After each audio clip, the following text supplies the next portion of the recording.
Monsieur le Président, chers collègues, le budget primitif 2021 marque une rupture par rapport aux besoins au budget précédent, particulièrement dans le domaine du soutien à l'économie, puisque la région responsable en ce domaine, au titre de la loi NOTRe, doit intensifier son effort au profit des entreprises frappées par la crise économique induite par la crise sanitaire, dont malheureusement nous ne voyons pas la fin avant plusieurs mois et dont les conséquences sur le tissu économique et social ne font que commencer. Comme chaque année, le budget consacré à l'économie, à la recherche et à la formation professionnelle n'est que le troisième en volume, après les transports et les lycées. Une fois de plus, nous constatons le poids excessif des dépenses de transport, ferroviaire principalement, au regard du service rendu. Donc, ce budget au profit de l'économie, de la recherche et de la formation professionnelle progresse cependant, puisqu'il passe de 243 millions d'euros environ à 273,5, ce qui le fait progresser d'environ 8,87%.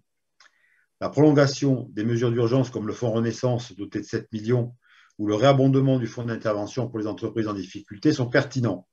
Mais nous pensons qu'ils seront insuffisants face à l'ampleur de la crise et des défaillances d'entreprises commerciales et de restauration, dont la majorité malheureusement à venir. Les dispositifs régionaux pour le développement des TPE et pour le développement des entreprises industrielles et de services sont à juste titre augmentés de 4,6 millions d'euros et de 4 millions d'euros respectivement en investissement. Cependant, nous ne voyons pas d'efforts marqués en direction de l'artisanat qui souffre aussi beaucoup de la crise, tant en agglomération que dans le milieu rural.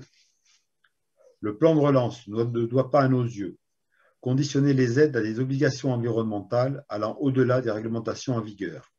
La décarbonation des entreprises est sans doute louable, mais si elles disparaissent faute d'avoir pu accéder à des aides, il est certain qu'elles n'émettront plus de CO2, mais leur survie et le maintien des emplois doivent primer toute autre considération en ce moment.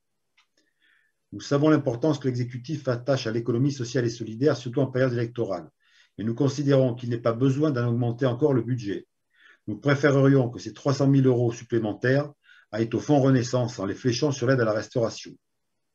En matière agricole, le dispositif en place est poursuivi et nous l'avons dit souvent, globalement pertinent, en particulier les 15 cap filières et le soutien à la filière bio.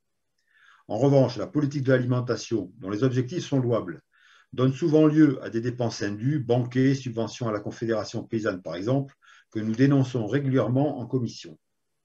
Plus généralement, et comme cela a été déjà demandé par les groupes de l'opposition, nous voudrions que soit systématiquement conduit et diffusé un bilan annuel de chaque dispositif afin, et ça c'est l'important, de supprimer ce qui n'est pas strictement indispensable ou pas assez performant et de réorienter les fonds en conséquence.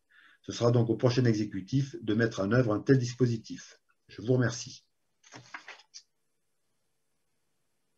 Merci, monsieur.